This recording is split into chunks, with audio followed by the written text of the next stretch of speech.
제목이 지옥인데 불 켜지면서 진짜 저희 저기서 만세 불렀어요. 너무 많은 관객분들이 찾아주시고 영화 봐주셔서 제가 먼저 감사하다는 말씀 드리고요. 영화 잘 보셨어요? 네. 요즘 제일 핫한 키워드가 이 영화 안에 다 있는 것 같아요. 네, 감독님 말씀하시기 꺼려지실 테니까 더 글로리아다는 신이 있다. 네, 이 키워드들이 이 영화 안에서 굉장히 어떻게 보면 희망찬 성장 영화라는 생각이 드는데 그 안에서 어떻게 버무려지고 있는지 그 이야기를 오늘 이모정 감독님과 배우분들 모시고 이야기 나눠보도록 하겠습니다. 배우분들은 영화 보신 걸로 알고 있거든요. 그래서 네. 빨리 나가셨군요. 네, 이쪽으로 입장해 주시면은 큰 박수 부탁드릴게요. 네.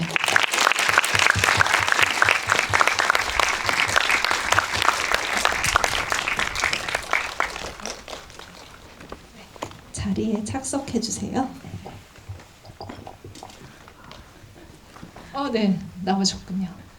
네, 저희 먼저 서독제 인디 피크닉에 이렇게 초청되어서 같이 관객분들과 만나게 되었는데 감독님과 배우분께 인사 말씀 들어보도록 하겠습니다. 네.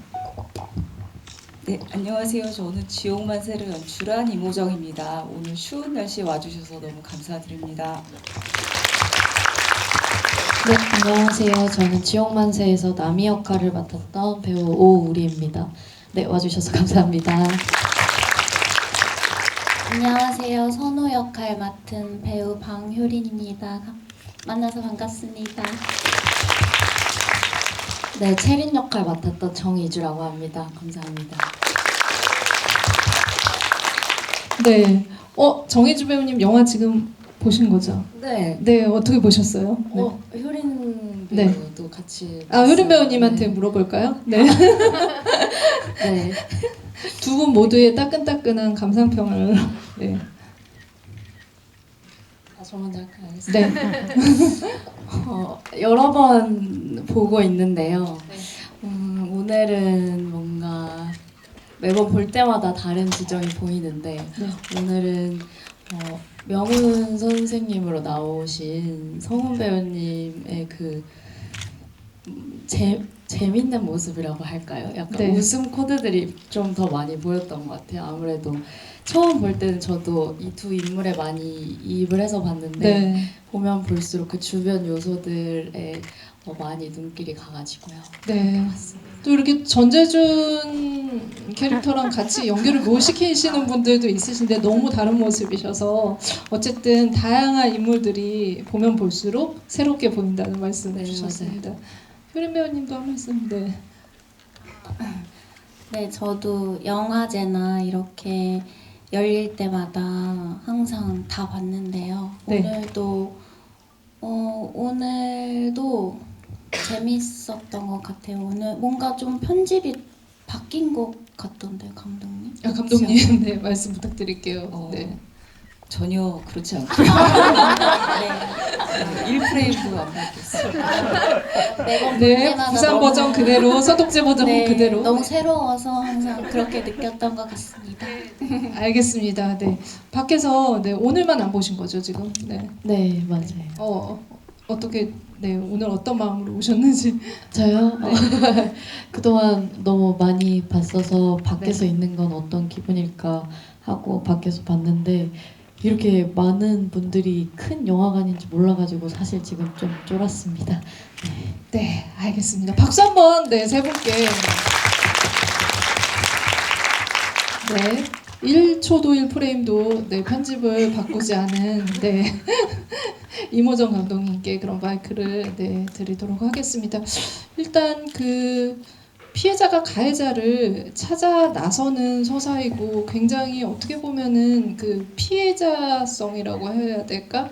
자기를 자기 안에 가두는 대신 적극적인 어떤 액션을 취하는 영화 같다라는 생각이 들어서 이 영화는 지옥이라는 이름을 붙이고 있음에도 영화를 보고 나서 좀 희망적인 생각이 들었어요. 그래서 감독님께서 이 이야기를 출발하게 된 계기가 어떤 걸까? 학폭의 피해자들, 소외당한 이들이 살아나갈 수 있게 영화가 힘을 주고 있는 것 같다는 생각이 들었거든요. 어떤 이유에서 출발하셨는지 영화 이야기를 좀 들어보도록 하겠습니다. 제가 이 질문은 언제나 나오는 질문이거든요. 이 영화를 어떻게 시작하게 되었는가? 네. 근데 그 질문에 대해서 항상 논리적으로 좀 대답을 하려고 하는데 그래서 매번 이 논리에 이렇게 하여튼 그 각자의 논리들에 계속 대답을 하게 되는 것 같아요. 근데 오늘 오기 전에 어떻게 다시 얘기를 하지를 좀 곰곰이 생각해 봤는데 좀 솔직하게 얘기를 하고 싶다는 생각이 들었고요. 네. 제가 이 영화에 나오는 주인공들이 학폭의 피해자들이고 또 가해자인 친구도 있고 그리고 또 어떻게 보면은 그 종교 집단에 있는 사람들은 세상이라는 곳에서 좀 되게 소외되어 있는 그런 네. 사람들을 다루고 있는데 그게 이 주인공들이 이제 죽음을 원하는 외톨이들이잖아요. 그래서 죽음을 원하게 될 정도로 마음이 극단적으로 몰렸을 때 어떤 그런 상태를 생각했고요. 아마 제가 지난 한 10여 년 동안 만났던 어떤 몇 개의 죽음들 그리고 네. 저도 약간 좀 그 정도로 괴로웠던 일들을 떠올리면서 그런데 어떻게 더 용기를 내서 살 수 있지? 씩씩해질 수 있지? 그런 생각을 하면서 저와 같은 외톨이들이 뛰어다니고 더 생생하게 살아있기를 바라면서 이 이야기를 찍었던 것 같아요. 그러려면 그 상처를 받은 걸 마주해야 되고 거기서 다음 단계로 나아갈 수 있는 힘과 계기를 만났으면 좋겠다고 생각했고 누군가 뭔가를 믿어야 된다면 이런 어쨌든 지옥 같은 세상에서 그렇다면 어떤 뭐 신이나 아니면은 잘못된 신이나 뭐 그런 사람들이 아닌 옆에 있는 서로를 믿어주면 좋겠다라는 생각을 했던 것 같습니다. 네. 오늘 아마 이제 지금 말씀하신 답변이 다른 데서는 나오지 않은 감독님의 좀 더 깊숙이 들어간 답변이었다라는 생각이 듭니다. 그만큼 관객의 힘이 중요한 것 같네요. 관객분들이 많으셔가지고 더 이야기를 끄집어내신 게 아닐까라는 생각이 듭니다. 사실 거의 이제 이 종교 집단 같은 경우는 이 영화에서 루포라고 해도 좋을 만큼이나 굉장히 디테일하게 그려져 있기 때문에 시나리오 쓰실 때 어떻게 쓰셨을지 좀 궁금해요. 어떤 방식으로 취재를 하시고 또 어떻게 소재를 좀 접하게 되셨을지 그 부분의 디테일한 묘사에 대한 것들을 착안하신 게 된 것들, 네네 과정도 말씀을 좀 부탁드리겠습니다. 일단 종말에 매혹된 사람들을 찾아서 제가 궁금해하고 그들이 어떻게 집단을 형성하고 지내고 있는지에 대해서 오래 궁금해했었어요. 잘못된 믿음을 추구하고 있는 사람들에 대해서 궁금했었는데 그들이 잘못했다고 생각하기보다는 왜 그렇게 됐을까, 왜 그렇게 궁지에 몰렸을까 였던 것 같고 그래서 꾸준히 오랫동안 사이비 종교나 그런 단체에 대해서 관심을 가져왔었고요. 지금 영화 속에 등장하는 효천선교회라는 곳은 하늘의 효를 다한다는 네. 그런 약간의 그 모든 게 항상 저희 나라 종교들이 보면은 잘못된 종교들 보면 유교도 섞여 있고 무속도 섞여 있고 많은 것들이 섞여 있어서 저도 다양한 사이비 종교들의 논리들을 좀 섞어서 하나의 세계관을 만들어 보려고 했습니다. 그리고 실제로 몇 분 정도 만나 뵙고 이야기도 나눠본 적이 있고요. 그래서 그분들의 그러니까 사회나 가족이 주지 못하는 어떤 안온함, 애정 같은 것들을 종교단체가 만드는 공동체에서 찾아갈 수밖에 없었는지 그런 얘기들을 들으면서 그냥 되게 나쁘게 단면적으로 묘사하지 않고 좀 입체적으로 묘사하고 싶었던 게 되게 컸습니다. 네. 배우님들께도 또 캐릭터 어떻게 또 연구하고 만들어 나가셨는지 그 얘기를 좀 들어보도록 하겠습니다. 사실 남이와 선우는 피해자이기도 한데 그 안에서도 좀 계급이 있는 것 같아요. 네. 우리가 생각했을 때 그냥 단순하게 왕따다라고 하기보다는 그 안에서 좀 캐릭터들이 성격이 굉장히 달라지고 그 안에서 의견이 분분하다라는 생각이 들었는데 그래서 길을 떠나서 로드무비 안에서 역경을 좀 극복해 나가는 데 있어서의 그런 태도들도 달랐던 것 같습니다. 그래서 각자 캐릭터를 좀 어떻게 연구를 했고 두 분은 서로 의논도 많이 하셨을 것 같아요. 같이 이렇게 연기해야 되는 씬들이 많았기 때문에 그 부분의 그 이야기들도 좀 들어보면 좋을 것 같습니다. 오우리 배우님 먼저 캐릭터 어떻게 좀 잡아나가셨는지. 캐릭터를 나미를 제가 이해한 거는 되게 박쥐 같은 캐릭터고 겁도 되게 많고 내가 그러니까 세상에 계급 같은 게 그러니까 우리 학교 내에도 계급 같은 게 존재한다는 걸 인정하고 너무 잘 알고 있기 때문에 내가 여기서 살아남아야 된다라는 생각을 되게 많이 하는 친구라고 생각을 했었고 그리고 여기서 내가 뒤처지면 안 된다는 생각이 나를 오히려 되게 쫄게 만드는 그런 캐릭터라서 더 악착같이 내가 위에 있으려고 바둥바둥 하다 보니까 오히려 겁은 먹은 상태로 안 볼래 이러면서 센 척 하려고 하는 친구라고 이해를 하고 접근했었던 것 같아요. 그 선우는 오히려 지금 이제 그 센 척이라는 말씀하셔서 그런데 오히려 센 척을 안 하는데 결정적인 순간에는 좀 센케라고 할 수 있을 것 같아서 또 어떤 좀 그 생각으로 캐릭터를 좀 처음 접하고 연구하셨는지.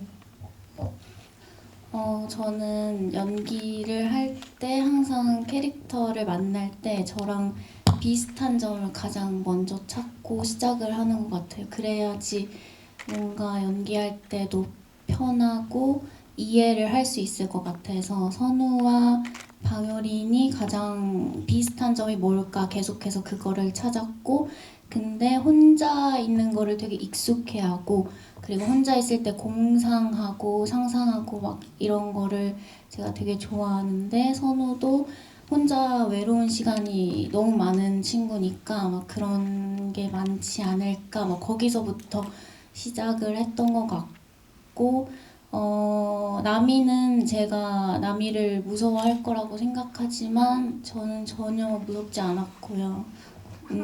제가 제일 강한 사람이라고 생각하는 아이였어요. 그리고 평소에 연기할 때 우리 배우랑 이주 배우랑 실제로 너무 귀엽고 너무 착하고 그러니까 이주는 특히 그 선교회 효천 선교회 친구 그 어린 친구들이랑 있을 때 모습이 실제 모습이에요. 그래서 그냥 그거랑 똑같거든요. 그래서 그냥 대기할 때도 무섭지 않고 그랬던 것 같아. 그리고 우리는 실제로도 남이랑 좀 비슷한 것 같아요. 계속해서 옆에서 떠들고 계속 항상 텐션이 엄청 높아서 우리랑 같이 있으면 되게 즐거웠고 그래서 덕을 많이 봤던 것 같아요. 약간 공격적이고. 아씨 오늘 왜 이렇게 안 돼? 아씨 언니 나 잘하고 있어? 잘하고 있어 하고 있어. 네. 저희끼리 응원했던 것 같아요. 배우분들의 어떤 그런 지점들을 캐릭터들이 가지고 있다라는 말씀을 해주셨습니다. 그 정희주 배우님은 가장 그 체린과 비슷하다라고 하셨는데 본인 생각은 어떤지 좀 그 캐릭터와의 접점에 대해서 또 얘기를 들어보도록 하겠습니다.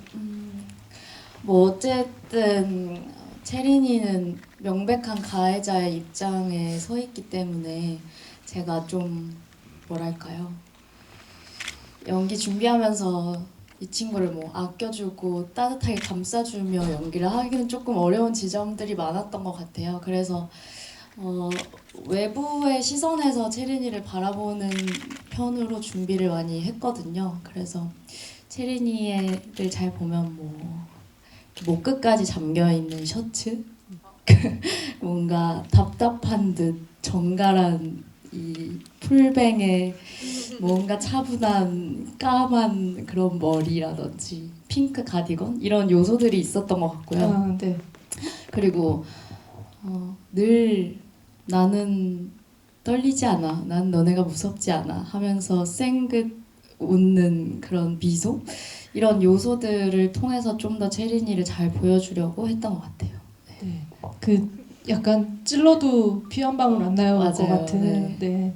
그 아까 아이들하고 있을 때 모습이 가장 실제와 가깝다고 했지만 사실은 그게 영화 속에서는 연기처럼 보이게 하는 엄청난 고도의 그런 연기를 보여주셨던 것 같습니다. 감독님께 새 배우 캐스팅 과정에서 좀 어떤 어려움들이 있었는지 혹은 어떤 쾌재를 좀 부르셨는지 그 부분을 살짝 좀 들어보도록 하겠습니다.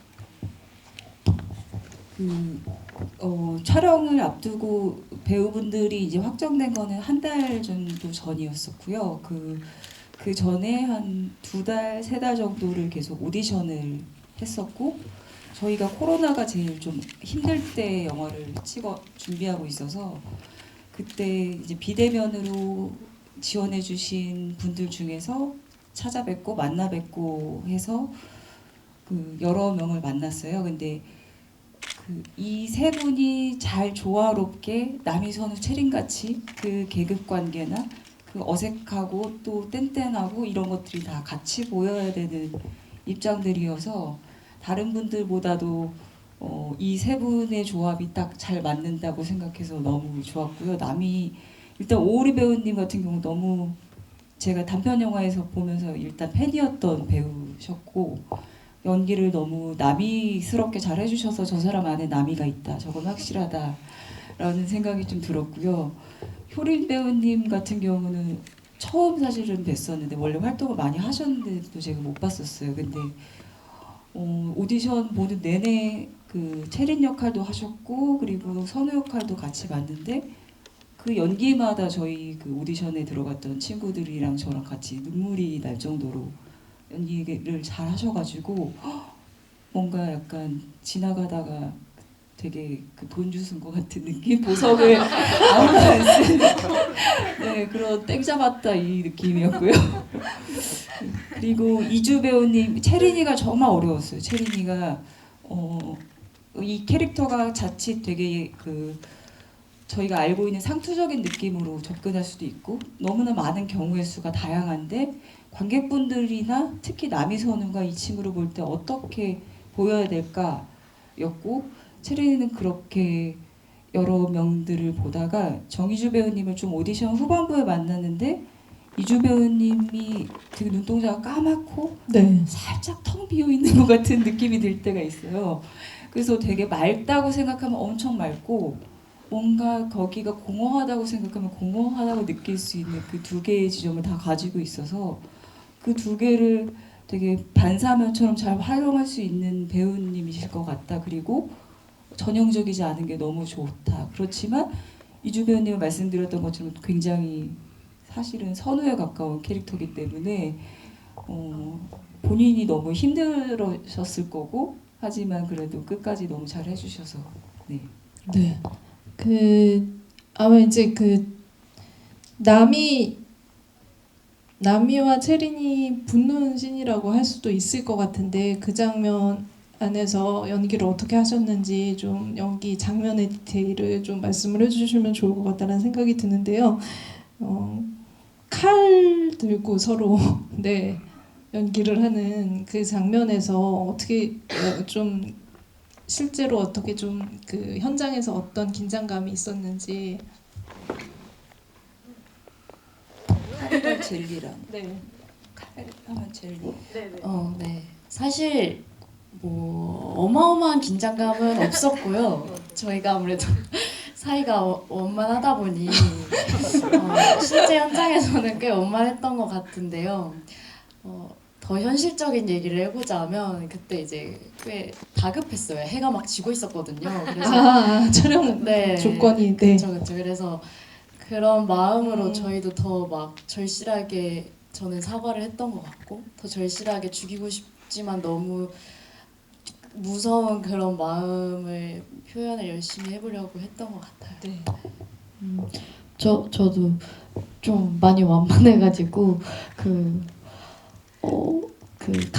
나미가 갈등하는 지점은 얘가 옛날에 내 친구였었던 그게 자꾸 마음에 걸려서 긋지를 못하는 게 있었는데 진짜 이주는 친한데 어떻게 그랬지? 이러면서 안돼 나 못해 이런 상태였어서 오히려 더 도움이 됐었던 것 같기도 합니다. 네, 그러니까 사실은 이제 그 둘 다 센 척을 하지만 아까 말한 것처럼 제일 그 센 척하지 않으면서 할 말을 다 하는 캐릭터는 방효린 배우님이 연기를 하고 있잖아요. 그래서 저는 그 장면에서 이제 이 꼬분 같아 너 진짜 이러면서 그 말을 하는 센 대사들을 하는 장면들이 굉장히 인상적이었거든요. 그 안에서 또 어떻게 좀 대사나 이런 처리 같은 것들을 어떻게 하려고 하셨고 좀 레퍼런스로 삼았던 것들이 있으셨는지 연기들이 있으셨는지. 저는 그냥 실제로도 우리가 저한테 좀 그랬던 것 같아요. 그냥 실제로도 너무 귀여운 동생이고 그냥 뭔가 귀여운 아이. 그래서 남이에게 꼬분 같아 뭐 이런 거나 그런 것도 약간 그냥 우리를 대하듯이 했던 것 같습니다. 네. 그 배우들 얘기를 들어보니까 너무 천진한 것 같아서 사실 이 영화의 연기나 톤이 어떻게 만들어졌을까 굉장히 연기들을 정말 감쪽같이 해냈다 이런 생각도 드는데 감독님께 말씀을 질문 드리자면은 굉장히 이거 성장 영화 안에서 또 하나의 새로운 좀 이정표가 되는 작품이지 않을까라는 생각이 들었어요. 그래서 결국에는 이 길을 걸어가는 데 있어서 굉장히 어두운 그 터널 같은 것들을 장치들을 많이 해야 된다라는 생각이 들었고 그래서 이 영화의 전체 틀은 좀 스탠바이미 같은 그런 영화들이 생각이 났거든요. 이 어둠을 통과하지 않으면 안 된다라는 생각이 들었고 그 안에는 아까 말씀하신 이제 그 종교 집단이 가지고 있는 어떤 모순적인 것 플러스 그리고 자살 아니면 죽음 이런 것들이 모두 포함이 되어 있어서 아이들에게 그런 것들을 통과하게 만드신 이유나 그런 설정 같은 것들을 어떻게 좀 하고 싶으셨는지. 일단 아이들이 죽지 않기를 바라는 마음이 제일 컸고 그러려면은 진짜 죽음을 한번 봐야 될 것 같다는 생각을 해서 그 나중에 시체를 보는 장면을 직접 꼭 목도해야 직접 봐야 된다라는 생각을 했어요. 그래야 그렇게 계속 동경하던 도망치려고 하던 그 죽음이 얼마나 차갑고 무심하고 아무것도 없는 텅 빈 것인지를 봐야만 더 살고 싶어질 것 같다는 계기를 꼭 주고 싶었고요. 그리고 종교 집단을 이제 영화 속에 넣은 게 이제 잘 매칭이 되는지에 대한 이제 궁금증도 많으신 것 같은데 저는 그 종교 집단도 그렇고 학교 폭력하는 학교도 그렇고 그리고 사실 우리가 살고 있는 좀 큰 세계도 그렇고 조금 더 집단 의식에 의해서 움직인다고 생각하거든요. 그래서 집단이 원하는 어떤 논리나 아니면 시스템이 원하는 어떤 목적성들에 강요되는 개인들만 거기 안에서 적응이 되잖아요. 근데 우리의 주인공들은 거기서 외톨이고 사실은 그 종교 집단에 있는 쪽 사람들도 사회에서 떨어져 나온 외톨인데 그 안에 또 다른 또 시스템을 만들어서 누군가를 통제하려고 하고 있고 그런 것들에 대한 것을 좀 부수고 싶었는데 아마 그러기에는 우리의 주인공들은 너무 아직 약하고 하지만 다시 산다는 선택을 하게 되면은 언젠가는 조금 더 이 아이들 자체로 그냥 살아남을 수 있지 않을까 그런 생각을 했던 것 같습니다. 그 캐릭터 설정과 감독님 영화 만들게 된 계기를 제가 좀 먼저 여쭤봤는데 여러분들께도 마이크를 드리도록 하겠습니다. 질문을 받아보도록 할게요. 지금부터 질문을 해주신 분들 선착순 세 분께는 저희 그 서독제에서 그 선물을 특별한 선물을 드리도록 할 테니 많은 참여를 부탁드리도록 하겠습니다. 손 들어주시면 마이크 드리겠습니다. 네, 많이 드셨네요. 네, 제가 그러면은 이쪽 네 끝에 네 번째 줄 관객분께 먼저 드리도록 하겠습니다. 아, 네, 감독님 영화 되게 잘 봤고 이번 본 영화 중에서 가장 좋은 영화였고 저 스스로도 되게 감상이 좋았던 영화였던 것 같습니다. 제가 질문하고 싶었던 거는 채린이랑 이제 남이랑 선우는 각자 갈 길이 보였는데 혜진이는 그 시스템 안에서 도망치지는 못했잖아요. 하지만 또 순응하지는 못하는 모습을 보여요. 그 혜진이가 나중에 어떻게 됐을 때가 제가 조금 궁금했고요. 두 번째는 선호의 별명이 구라잖아요. 근데 하지만 보고 있으면 사실 남이가 훨씬 거짓말을 많이 하고 허풍을 많이 하죠. 채린이의 모습도 훨씬 거짓에 가깝고 그런데 왜 구라가 되게 되었는지 두 개가 좀 궁금합니다. 그 혜진이 장면 같은 혜진이가 와 그보다 더 어린 아이들 그들이 사실은 제일 걱정되거든요.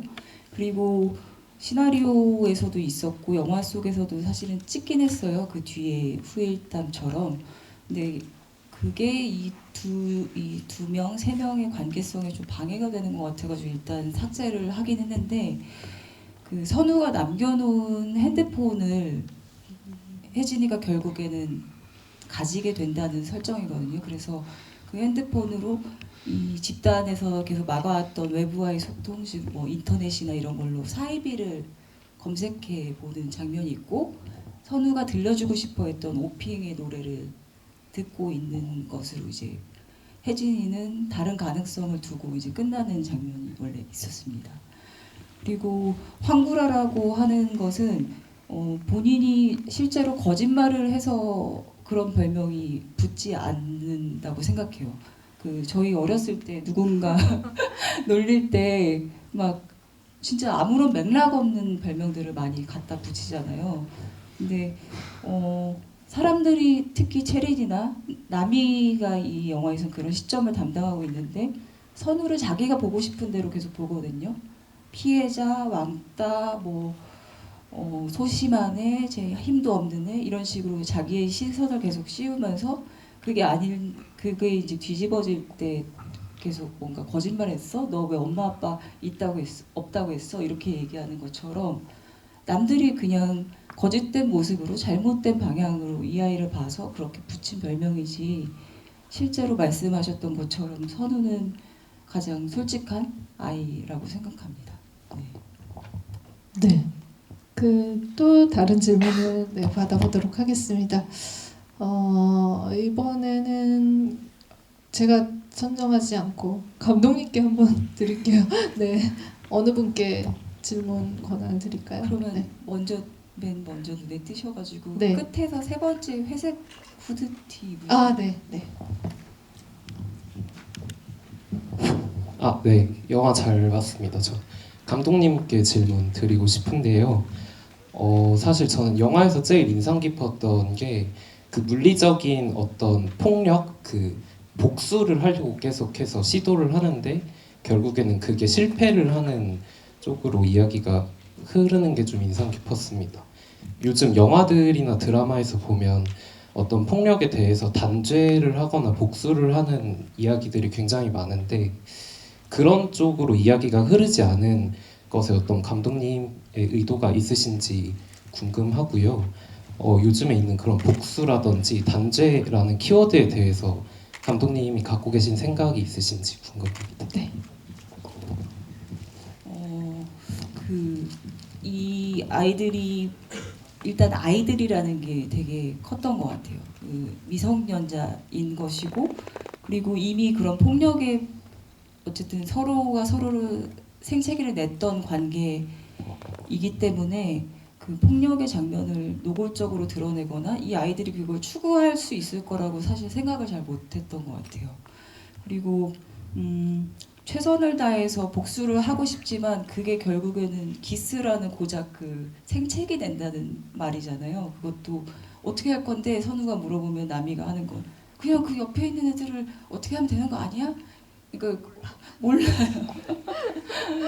뭐 너무 밉고 너무 싫고 사무치는데 어떻게 해야 될지 방법을 모를 정도로 많이 상처받아 있고 주눅 들어 있고 또 동시에 착하고 바보 같은 이런 게 동시에 있는 아이들인 것 같아서 그 폭력의 장면을 이 친구들이 폭력을 가하면 결국에는 똑같이 폭력을 행했던 사람들이랑 비슷하게 될 것 같다는 생각에 거기까지 안 가게 하고 싶었고요. 그리고 결국에는 그 기스라는 얼굴의 생채기를 어른들이 낸다는 것이 저한테는 또 의미가 있는 것이었습니다. 그리고 요즘에 말하는 복수에 대해서 생각하자면 그만큼 상처받은 사람들이 많은 것 같아요. 원망, 원한, 우리가 누군가를 소외시키고 고립되게 만들고 그게 되게 엄청나게 악랄한 방식으로 진행되기도 하고, 근데 저도 그런 고민들을 좀 하긴 했었는데 동시에 또 그 사람의 입장에서도 생각하게 되고 되게 복잡하게 이게 윤리적으로도 그렇고 인간과 인간의 관계 사이에서 그게 어디까지 복수하게 될 것이냐 이해하게 될 것이냐의 그게 양면처럼 왔다 갔다 하더라고요. 그런 고민이 이 영화 속에 담겨 있다고 저는 생각합니다. 네. 또 다른 질문을 받아보도록 하겠습니다. 네. 네. 맨 끝에 왜 갑자기 고개를 숙이세요? 네. 네. 꼭 선물을 받으려고 급하게 든 건 네. 아니고요. 세 번째 안에 질문해야 된다 그래가지고 일단 영화 너무 재밌게 봤고요. 저는 이렇게 무슨 글을 보거나 영화를 보면 원하셨던 작가나 감독님의 의도랑 제가 다르게 이해하고 파악할 때가 많더라고요.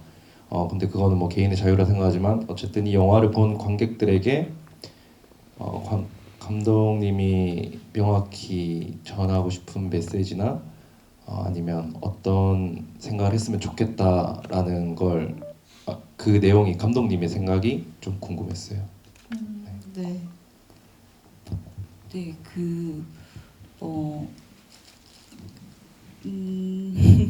메시지. 네, 그 영화 엔딩 장면을 보면 둘이 이제 서로 상반된 길로 뛰어가잖아요. 그 둘이 분명히 같은 곳에 도착했는데 둘이 다시 만날까? 아니면은 저대로 다시 또 모른 척하게 될까? 아니면은 너무나 많은 가능성이 있는 것 같아요. 근데 그걸 가장 떨리게 생각하는 거는 남이와 선우 본인들일 것 같거든요. 이제 앞으로 어떡하지? 이제 앞으로 내가 살기로 선택했는데 일단 집에 가서 엄마한테는 어떡하지? 일단 왜 계속 괜찮을까? 또 이런 경험을 하게 되는 거 아닐까? 라는 두려움과 막막함이 되게 클 것 같은데 저희가 다 그런 것 같거든요. 뭔가 되게 힘들어서 겨우 성장이라는 말로 하기는 좀 어려울 수도 있지만 진짜 겨우 되돌리는 선택을 뭔가를 하나를 했을 때 그 선택에 대해서 내가 책임지고 좋아질 수 있을까를 막 고민하게 되는데, 그럼에도 불구하고 한 번의 경험이 있었으면 좋겠다고 생각했어요. 이 영화 속의 남이 선우처럼 서로가 서로를 이제 서로 알아보게 되는, 조금 더 혼자가 아니게 되는 그런 경험이 인물들한테 있으면, 그리고 관객들이 그걸 느껴주시면 그래도 조금 더 막막한 길이라도 살아볼 수 있을 만큼의 기억이 있지 않을까, 우리에게 추억할 수 있는 어떤 경험이 있지 않을까, 그런 것들을 좀 즐겁고 유쾌하게 풀어보고 싶었던 게 이 영화였습니다. 네. 어떻게 보면은 이제 그 캐릭터들도 지금 감독님 말씀하신 것처럼 그 끝에 가서 어떤 방식으로 성장이라는 거창한 말을 붙이지 않더라도 변화했다라는 생각이 들거든요. 그래서 그 부분에 대해서 이 배우분들에게도 각자의 캐릭터가 어떤 방식으로 변화했는지 그 끝에 가서 좀 느껴진 지점들을 좀 짧게 들어보면 이 질문에 덧붙여서 들어보도록 하겠습니다. 네. 오우리 배우님. 네.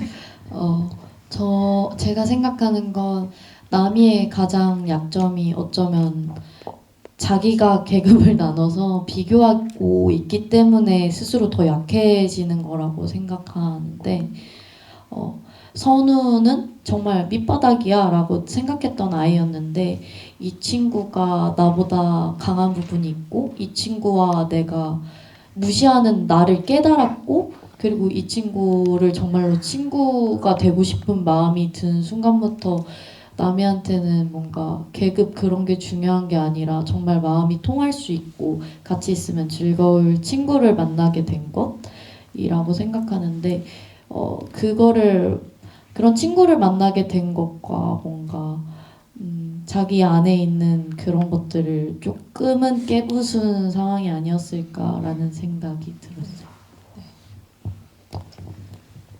저는 나미를 통해서 처음에는 케이크에 맞기도 하고 그리고 그것 때문에 단 게 싫어질 정도로 단 것도 안 먹고 그랬었지만 나미가 옥상에서 같이 고소공포증을 이겨내고 옆에 서줬던 그런 순간이랑 또 나미가 효전 선교회에서 그렇게 회개 아닌 회개하면서 얘기해줬던 그런 순간 그리고 남이랑 같이 서울을 돌아다니면서 핫도그도 먹고 이것저것 했던 그런 뭔가 기억들이 계속해서 선우한테 남아있을 것 같아요. 그래서 남이랑 혹은 혼자서 케이크를 한 판 사서 먹을 것 같기도 하고 당이 떨어질 때 남이처럼 젤리를 살 것 같기도 하고 그리고 원래 그 핫도그를 먹을 때 나미는 막 설탕이랑 막 케찹이랑 이것저것 뿌려 먹는데 선우는 단 걸 싫어해서 아무것도 뿌리지 않고 그냥 맨 핫도그를 먹는데 이제 나중에는 핫도그에 설탕도 묻혀서 먹고 또 친구의 소중함을 알고 누군가 나를 사랑해주는 그런 마음을 알아서 그런 용기를 가지고 계속해서 혼자서 자전거도 타고 용기를 가지면서 살아갈 것 같습니다. 네. 네. 채린이는 네, 지금 어떻게 돼가고 있을까요? 채린이는 폭탄머리가 되어서 혼자 지금 길을 걸어가고 있을 텐데요. 네. 제가 느끼기에 채린이는 약간 갑옷이 너무 두꺼워서 그 속살이 도대체 얼마나 열인지 자기도 가늠하지 못할 정도로 너무나 그 약하다고 생각하거든요. 근데 이 두 인물을 만나면서 채린이는 그 갑옷이 다 떨어져 나가버렸다고 생각해요. 그래서 자기도 몰랐을 그 속을 지금 길을 걸으면서 아마 느끼고 있지 않을까 생각하는데요. 네.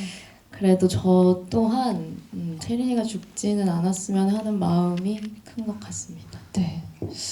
아마 가장 빨리 어른인 척하는 어린 될 수밖에 없었던 인물이기도 한 것 같다라는 생각이 드는데 배우님도 얘기 듣다 보니까 진짜 그 캐릭터들이 살아있는 것 같은 느낌이 드네요. 네. 저희가 그 원래 세 분께만 선물을 드리기로 했지만 질문은 더 받아드릴게요. 네. 선물이 없습니다. 민망하지만 네. 질문 있으시면 손 들어주시면 한 분 더 드리도록 할게요. 순수한 질문. 네. 뒤에서 두 번째 줄 관객분께 마이크 드리도록 하겠습니다. 거짓말 때부터 감독님 장편을 기대를 해왔는데 제 기대보다 더 멋진 작품 만들어주셔서 감사드리고요. 네. 박수. 네.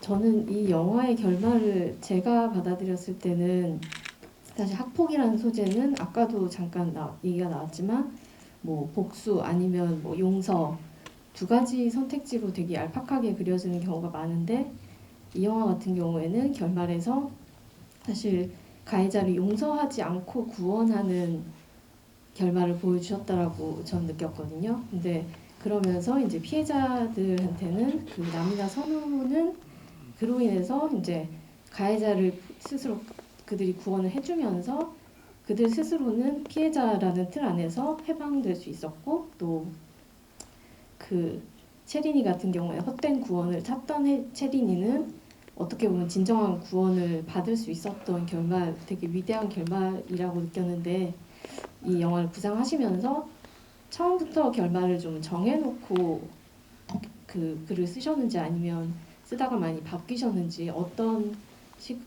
결말들을 구상하셨는지 궁금합니다. 일단 너무 잘 봐주셔서 감사하고요. 처음에 제가 체린이를 어떻게 봐야 되는지에 대한 고민에 따라서 결말이 그 구원의 방식이 계속 바뀌었던 것 같아요.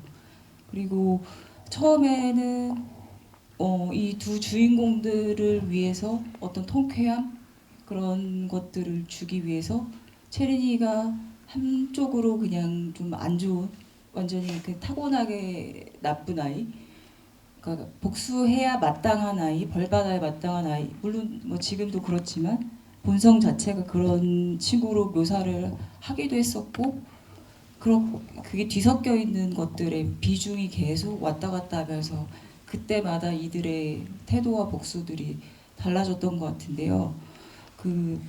제가 체린이를 어떻게 바라보는지에 대해서 왜 나는 저 가해자를 저렇게 연민 같은 거 섞는 건가? 그런 거에 대한 고민도 좀 많이 했다가 그럼에도 불구하고 이 아이들을 같이 바라볼 수밖에 없었던 거는 체린이도 이 세상에 이 상황에 부모의 어른의 피해자인 상황에서는 모두가 비슷하다고 생각했고, 제가 개인적으로 누군가를 싫어하거나 미워하거나 그랬을 때 방식도 비슷하게 다 뒤섞여 있는 것들이 있고, 아마 여러분들도 그럴 거라고 생각해요. 누구 한 명을 오롯이 순도 100%로 미워하거나 증오할 수가 없잖아요. 그때 계속 자기 자신도 돌이켜보게 되고 왜 그랬을까를 또 생각해보게 되고, 그 비율들이 다 저마다 다르겠지만 그 고민들이 같이 한번 생각해보자는 문제로 얘기하고 싶었던 것 같습니다. 네. 네. 질문은 그러면은 여기까지 받도록 하겠습니다. 제목이 그 지옥 만세잖아요. 이 영화가 어디로 향하고 있는지를 보여주는 제목이지 않을까 싶은데 어떻게 좀 짓게 되셨는지 제가 좀 추가로 여쭤보도록 하고요. 지옥 다양한 지옥이 나오고 있는데 감독님 어떻게 지금 어디가 지금 지옥인 건지 사실 돌아온 이것도 지옥이 다시 아이들이 돌아와서 서 있는 그 자리도 지옥이 될 수 있는데 결국은 실패한 복수극이자 믿음을 회복해 나가는 과정이라는 생각이 들었어요. 그 수많은 어떤 그 불안과 불신 속에서도 결국은 죽지 않고 살아갈 그 믿음이라는 거를 회복해 나가는 속에서 지옥을 어떻게 규정을 하시고 현재를 어떻게 규정하시는지. 네. 지옥을 그러니까 수안보에서의 삶이 지옥 같았던 어떤 친구들이 삶이라는 지옥이 너무 싫어서 이제 죽으려고 했다가 결국엔 더 심한 지옥을 보고 다시 원래의 지옥으로 돌아오는 그런 이야기인데요. 제목은 지옥만세라는 말이 프랑스 혁명 당시에 이제 그 베르사유에 쳐들어갔던 민중들이 외쳤던 구호라고 알고 있어요. 되게 빈곤했고 되게 괴로웠고 그 계급 차이에서 되게 오는 힘듦이 있어서 세상을 뒤엎고 싶을 정도로 들끓었던 그 에너지가 섞여 있는 말이 지옥만세인 것 같다고 생각했고, 어떻게 딱 내 영어랑 딱 떨어지네 이런 생각을 했고요. 그리고 제가 만세라는 말을 되게 좋아합니다. 만세. 그래서 뭔가 부정적인 말과 긍정적인 말의 극치를 두 개를 합친 이 제목이 우리 영화가 보여주고 있는 어떤 삶이라는 반짝이는 순간이지만 동시에 엄청나게 끔찍한 열기이기도 한 그 낮과, 그리고 죽음이라는 고요하고 되게 평안해 보이는 밤이지만 어떤 무서움이 도사리는지 모르는 그것을 두 개를 다 양면을 보여준다고 생각했던 제목이었던 것 같습니다. 네. 그럼 배우님들께도 마지막으로 그 세 캐릭터에게 각자 한마디씩 좀 해준다면 어떤 말씀을 해주고 싶은지. 이 지옥에서 살아가야 될 것 같은데. 아니면 관객분들께 네. 마지막 인사 플러스. 네. 남이에게 그리고 지금의 저한테 그리고 관객분들한테 쫄지 말고 잘 살아가세요. 감사합니다. 와, 네, 박수 부탁드릴게요. 남이 같았어요. 지옥만세라는 영화도 그렇고 선우도 그렇고 삶과 그리고 연기하는 거에도 되게 힘을 많이 받았던 것 같아요. 그 오디션 이런 거에 떨어질 때도 선우를 막 생각하면서 그래 용기를 가지자 할 수 있어 선우처럼. 그리고 그냥 뭔가 잘 안 될 때 항상 선우를 평소에 떠올리는 것 같아요. 지옥만세를 찍고 나서부터. 그래서 여러분들도 선우 그리고 나미처럼 네. 용기를 가지고 앞으로 뭐가 힘들고 잘 안 되고 막 이럴 때가 있더라도 선우와 나미를 떠올려 주셨으면 좋겠습니다. 감사합니다. 네. 박수 부탁드립니다. 전주에서 영화 보러 친구가 왔는데 오늘 생일이어가지고요. 생일 축하하고요. 아까 네, 생일 축하드립니다. 네, 생일 축하드립니다. 생일빵 처음. 그건 좀 그리고 아까 지옥이 어디인지 과연 어디가 지옥인지 이런 말씀 해주셔가지고 생각이 났는데요. 약간 뽀로로 관점으로 어디가 지옥이던지 내가 놀 친구 하나 있고 네. 핫도그 하나 같이 먹을 친구 있으면 네. 지옥에서 한번 그래도 놀아보자.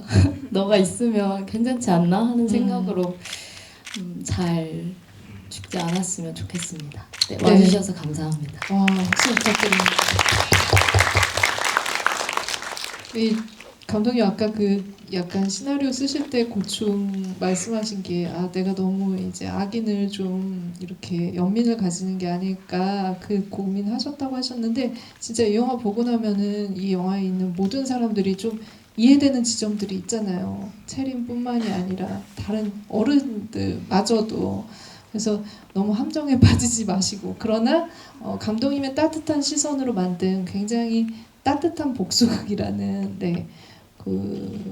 마음을 가지고 좀 영화 봐주시면 좋을 것 같고요. 그래서 요즘 이제 복수극이 트렌드인데 그 트렌드에 부합하는 그런 영화라는 소문도 입소문도 많이 내주시면은 더 좋을 것 같습니다. 박성훈 배우가 여기 있잖아요, 이 안에. 반드시 봐야 할 영화입니다. 네, 그럼 저희 오늘 그 인디 피크닉으로 또 이렇게 화제작 만나봤는데요. 여러분들도 다른 작품에도 많이 관심 가져주시고요. 오늘 토크 그럼 여기서 마치도록 하겠습니다. 감사합니다. 네.